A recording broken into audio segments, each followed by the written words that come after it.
సత్య టాక్స్కి స్వాగతం. నేను సిహెచ్వి సత్యనారాయణ. ఇటీవల నెల్లూరు జిల్లాకు సంబంధించిన ఎమ్మెల్యే కోటంరెడ్డి శ్రీధర్ రెడ్డి కొత్త వివాదంలో చిక్కున్నారు. అంటే ఈ వివాదానికి ముందు ముందు నేపథ్యం ఏంటంటే, ఇప్పుడు ఆయన ఒక శ్రీకాంత్ అనే ఒక రౌడీ షీటర్కి పెరోలు వచ్చింది. ఆ పెరోలు వచ్చిన తర్వాత ఆయన ఆసుపత్రిలో ఉండి ఆయన ప్రియురాలు అరుణతోటి సరసల్లాపాలు ఆడుతున్న ఒక వీడియో బయటకు రావడంతో అసలు ఈ కథ మొదలైన తర్వాత అసలు ఈ రౌడీ షీటర్గా ఉన్న ఈ శ్రీకాంత్ గతంలో వైసీపీలో ఉండేవాడు. ఆ వైసీపీలో ఉన్నప్పుడు కూడా అతను గూడూరు నుంచి వచ్చిన ఒక రౌడీ షీటరు. అతను జైల్లో ఉండగా అతను వారానికి ఒకసారి వైసీపీ నేతల అండతోటి ఆయన వారానికి ఒకసారి ఆసుపత్రిలోకి వచ్చి రిలీఫ్ పొందుతూ ఉండేవాడు అని చెప్పేసి చెప్పుకున్నారు. అంటే ఇందుకు ఆ రోజున వైసీపీ పార్టీలో శ్రీధర్ రెడ్డి కూడా ఉన్నాడు కాబట్టి ఆయన సహాయం ఉందనేది కొంతమంది చెప్తున్నారు. ఎందుకంటే ఆయన ఇప్పుడు పార్టీలు మారినా సరే ఈ మజిల్ పవర్ని అట్లా ఏ పార్టీలో మారితే వాళ్ళ అనుచరులు కానీ మజిల్ పవర్ని అంటే రౌడీ ఎలిమెంట్స్ కానీ వీళ్ళందరూ షిఫ్ట్ అవటం అనేది మామూలే. అంటే ఇప్పుడు ఈ ఉదంతంలో ఇట్లాంటి షిఫ్ట్ అవటము, ఇప్పుడు ఎక్కడ ఏ పార్టీలో ఎవరున్నారు, ఏ పార్టీ నుంచి ఇంకొకళ్ళు వచ్చినప్పుడు వాళ్ళ వైపున షిఫ్ట్ అవుతారు, ఇవన్నీ కొత్త విషయాలన్నీ తెలుస్తున్నాయి. అంటే రాజకీయాల్లో తెర వెనుక జరిగే అంశాలన్నీ కూడా బయటకు వచ్చినాయి.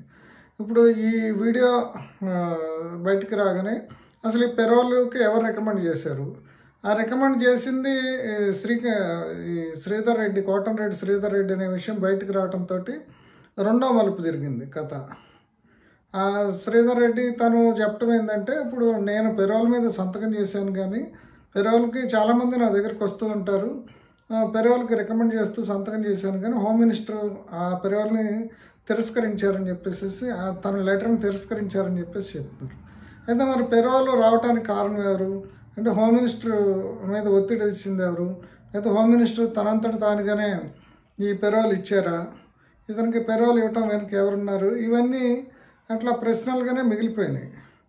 ఇప్పుడు దానికి తోడు ఇప్పుడు ఈ అరుణ అనే మహిళ, ఆమె గతంలో వైసీపీలో ఉండగా ఆమె ఒక దిశ అనే ఒక ఆర్గనైజేషన్ ఎన్జిఓ పెట్టి ఆమె తర్వాత వెలుగు గ్రూపుల్లో పనిచేసింది. ఆమె అధికార పార్టీలోని అంటే ఎక్కడ ఉంటే అక్కడ లాబియింగు, లేదంటే చాలామంది ప్రముఖులతోటి ఆమెకి పరిచయాలు ఉంటాము, ఆ పరిచయాలను ఉపయోగించుకుని రకరకాల లాబియింగు పనులు చేయించడం అవన్నీ చేస్తూ ఉండేది. ఈమె ఒకసారి జైల్లో ఒక కార్యక్రమంలో శ్రీకాంత్ని చూసింది. ఆ శ్రీకాంత్ గొంతు చనిపోయిన తన భర్త గొంతు ఒకేలా ఉండటంతో ఆయనకి ఆకర్షించబడ్డానని చెప్పేసి ఆమె చెప్తుంది. ఆకర్షించబడి వాళ్ళు ఈ రకంగా సరసాలాడుకోవటం ఆసుపత్రిలో, దానికి సంబంధించిన వీడియో బయటకు వచ్చింది. ఆ వచ్చిన దగ్గర నుంచి కూడా ఇప్పుడు ఈ కోటంరెడ్డి శ్రీధర్ రెడ్డి వ్యవహారం, ఆయన పెరోల్ ఎందుకు ఇచ్చాడు, ఇదంతా కూడా ఒక కథ నడుస్తుంది. ఈ కథకి కొనసాగింపుగా సడన్గా కోటంరెడ్డి శ్రీధర్ రెడ్డిని హత్య చేసేందుకు ప్లాన్ చేస్తూ కొంతమంది మాట్లాడుకుంటున్న ఒక వీడియో బయటకు వచ్చింది. ఆ వీడియోలో మహేషు, వినీషు, జగదీషు ఈ ముగ్గురు వ్యక్తులు కోటంరెడ్డి శ్రీధర్ రెడ్డిని మర్డర్కి సంబంధించిన విషయం, దానికి సంబంధించిన వ్యవహారం మాట్లాడుతున్న వీడియో రావడంతో రెండో సంచలనం స్టార్ట్ అయింది. ఇప్పుడు ఇంతకీ వాళ్ళు మాట్లాడుకుంటున్న విషయం కొద్ది రోజుల ముందు ఎస్పీ దృష్టికి వచ్చింది, జిల్లా ఎస్పీ దృష్టికి వచ్చిందని చెప్పేది ఇప్పుడు బయటపడింది. కోటంరెడ్డి శ్రీధర్ రెడ్డి కూడా తన ప్రెస్ మీట్లో కూడా ఎస్పీ గారు తనకు తెలిసిన విషయాన్ని నాకు చెప్పలేదు అని చెప్పేసి చెప్తున్నారు. ఇంతకీ ఇప్పుడు ఈ శ్రీధర్ రెడ్డి తన మీద వచ్చిన ఆరోపణని కప్పిపుచ్చుకునేందుకు లేదంటే ఏమార్చేందుకు ఇప్పుడు వీడియోని తన అంచెల ద్వారా బయటపెట్టాడా? ఎందుకంటే వీళ్ళు కూడా ఇప్పుడు కోటంరెడ్డి శ్రీధర్ రెడ్డి, ఆయన బ్రదరు గిరి వీళ్ళకి సన్నిహితులు అని చెప్పేసి చెప్తున్నారు. అంటే ఇదే ఇంతకుముందు నేను చెప్పినట్టు రౌడీ షీటర్లు ఏంటంటే ఎవరు అధికారంలో ఉంటే వాళ్ళ వైపున ఉంటారు, ఎవరికి పలుకుబడి ఉంటే వాళ్ళ వైపున ఉంటారు, ఇట్లా మారుతూ ఉంటారు. దీని మీద ఇప్పుడు మాజీ మంత్రి కాకాని గోవర్ధన్ రెడ్డి, ఇప్పుడు శ్రీధర్ రెడ్డి ఇద్దరు కూడా ప్రెస్ మీట్లు పెట్టి ఒకళ్ళ మీద ఒకళ్ళు ఆరోపణలు చేసుకుంటున్నారు. అయితే ఇప్పుడు కొన్ని మీడియాల్లో ఇప్పుడు వస్తుంది ఏంటి, ఇప్పుడు ఈ కోటంరెడ్డి శ్రీధర్ రెడ్డిని ఇప్పుడు ఇంతకుముందు ఆయన జగన్మోహన్ రెడ్డికి వ్యతిరేకంగా తిరుగుబాటు చేశాడు, 18 నెలలు ఒక 15 నెలలు అట్లా పార్టీ తిరుగుబాటుదారుడిగా ఉండి ఇప్పుడు ఎన్నికల ముందు కూడా అప్పుడు చాలా ఒత్తిడిని ఎదుర్కొన్నాడు కాబట్టి జగన్కి ఆయన ఇప్పుడు శత్రువులు అంటాడు కాబట్టి వైసీపీ వాళ్ళు ఎవరో ప్లాన్ చేసి ఉంటారు, అసలు ఇవన్నీ వీళ్ళని కూడా తాడేపల్లి వైపే చూపిస్తున్నాయి అని చెప్పేసి తెలుగుదేశం మద్దతుదారులు కానీ లేదంటే తెలుగుదేశాన్ని సపోర్ట్ చేసే మీడియా కానీ తెలుగుదేశానికి మద్దతు ఇచ్చే జర్నలిస్టులు కానీ మాట్లాడుతున్నారు. అంటే ఇంత ఇప్పుడు ఈ వ్యవహారంలో అసలు ఏం జరిగింది అనేది ఎవరికి తెలియకుండా గందరగోళం ఏర్పడింది.